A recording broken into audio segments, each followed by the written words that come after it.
done. But Grayson Grundhoefer, Sicem365.com recruiting analyst, joins us now. And Grayson, the portal shift in philosophy we knew was coming, but it has been dramatic in that I'll just take LeJontay Wester, a guy from FAU who is an absolute receptions machine. This is not really someone, even when they were like dipping into the portal the last couple of years, that they would have even really kind of messed with. It was almost like that's not really what we're going for, but he's taking a visit to Waco. What are the chances for him to come to Waco, and who else has been here, and what do you see happening roster-wise out of these visits?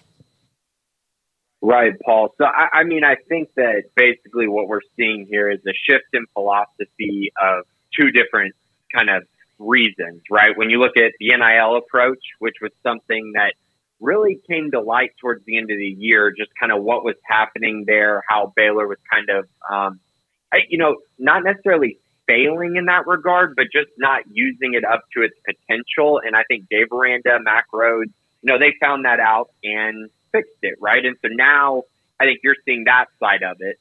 And then I think on the other side of it, this approach with the roster and the management of the roster and the kind of prospects that you need to fill out the roster, right? And so you're starting to see them really attack the transfer portal in a much better way, much more effective way, while also having the NIL approach to back that. And so I think you're kind of seeing that all mesh together. And that's why I think Baylor's done a nice job getting prospects on campus, getting some commitments early. I know a lot of people are mad about the numbers as Baylor only has 3 transfer portal commits, but I think in general that's not looking deep enough into things, right? Because Baylor's taking a specific number of transfer portal visitors, and they've done a really nice job of landing the ones that they want and the ones that they've targeted and focused on. As we move forward, guys are still entering the transfer portal even right now, even though things have closed up. You saw Alabama kind of lose 11 guys yesterday. So there's still some moving parts there, and Baylor's still trying to work through that. But so far, I think they've done a nice job. Now, to answer your first question about LeJontay Wester, the Florida Atlantic wide receiver, this is a huge deal. The wide receiver position is one that Baylor is definitely focusing on. They've brought, I think there's 3 or 4. I think there's going to end up being 3 wide receiver official visitors over the weekend. So it's clear they're making that position a priority. And Wester, in my eyes, is kind of the guy that really stands out from that group. A really, really good prospect, all AAC first teamer, 5'11", 167 pounds, can play slot, can play outside, can do a lot of different things. But the production is what stands out. He had over 100 receptions this year. You don't see a lot of guys like that. He's currently rated as the number 37 overall player, according to On3. He's just a guy that, if Baylor lands, that would be just a massive addition out of the portal. But they got some major competition. He's, again, one of the best receivers in the portal. He's still going to take visits to Colorado, Florida State, most likely, and then I think Penn State as well. I think those are going to be his 3 remaining visits before he eventually makes a decision. But I think Baylor did about as well as they could have over the weekend with him. Grayson, have you sensed, or what kind of changes have you sensed, if any, just differences as far as Jake Spavital, what he's looking for versus what they had on campus already and kind of what they were looking for with Jeff Grimes at the helm? And what kind of feels have you gotten, I guess, when it comes to his, actions in the recruiting market and kind of how he's pursued things?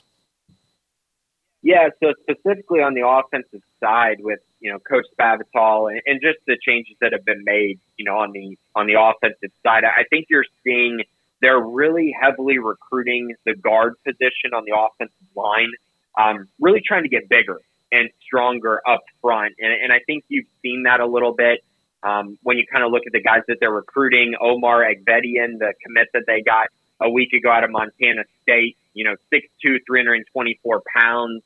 2 other guys that they're recruiting, Kurt Daniker, he's like 334 pounds. Jacoby Jackson from Texas Tech, another big, 320, 325 pound guy. So it's very clear they're trying to get bigger and stronger up front.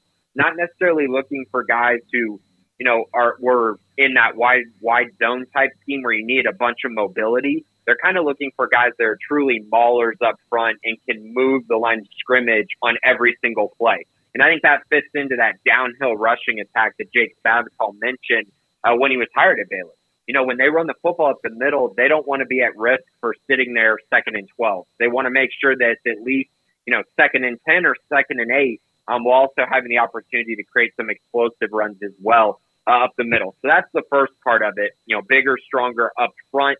And then the other part is wide receiver, right? They're clearly trying to upgrade that position. And when you move to more of an air raid type scheme, it's really, really important that not only do you have good wide receivers, but you have good slot receivers and you have experience in your wide receiving core in a kind of air raid or spread scheme.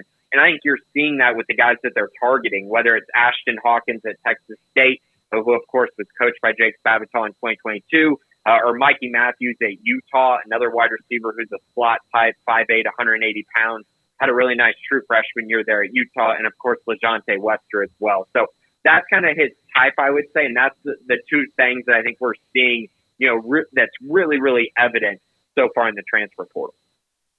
Grayson, do you have any like dark horse candidates you could see them looking at?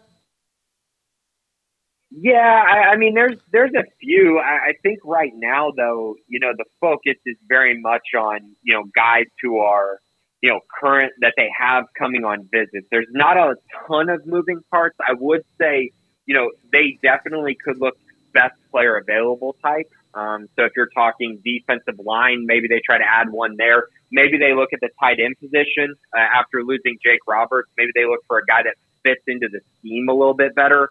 And just brings, a little bit more of a diverse skill set as a receiver. I could see that being a route that they go, maybe even linebacker or safety. So there's positions out there. I think it really just comes down to, who enters the portal, right? As they look for best player available type, a lot of that's going to be dictated by the kind of prospects that actually do enter the portal, over the next few days. And even don't forget, there's another portal period after the spring. So lots of opportunities there as well.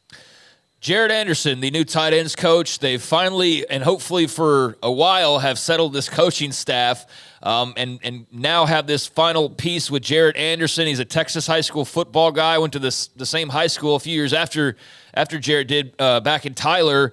Has been at TCU for a very long time now, Grayson, so very experienced in Texas and in the Big 12. But what are your thoughts on Jared Anderson completing this coaching staff? Yeah, I think it's a good hire, and I think that Dave Aranda kind of has two routes to go with this hire. You could go with a young coach who you just bring in for recruiting purposes and is going to also be kind of an energetic, voice in the room, with the tight ends. I think that could have been one route to go. A guy that obviously has Texas ties, I think, was very important in the hire as well. But then the other side of it was you go with a veteran who has a lot of experience, coaching multiple different positions, recruiting multiple different positions, recruiting guys from, all over the state of Texas while also, again, having the Texas ties. And obviously, Dave Aranda went with that second option, and that's what Jared Anderson really fills.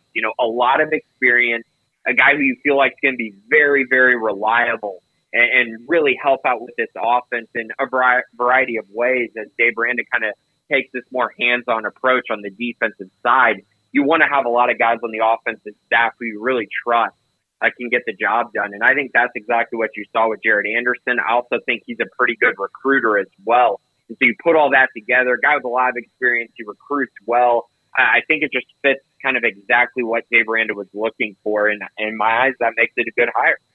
Grayson Grundhoefer, Sicem365.com. If you are not a premium member, you can do so and hop onto the website and find out all this stuff that Grayson has.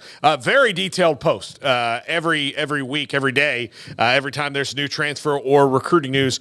Grayson is on top of that. Grayson, thanks a lot. We'll talk to you next week. Thanks, guys. Appreciate it. All right, Grayson Grundhoefer, Sicem365.com recruiting analyst with us. When we come back, Josh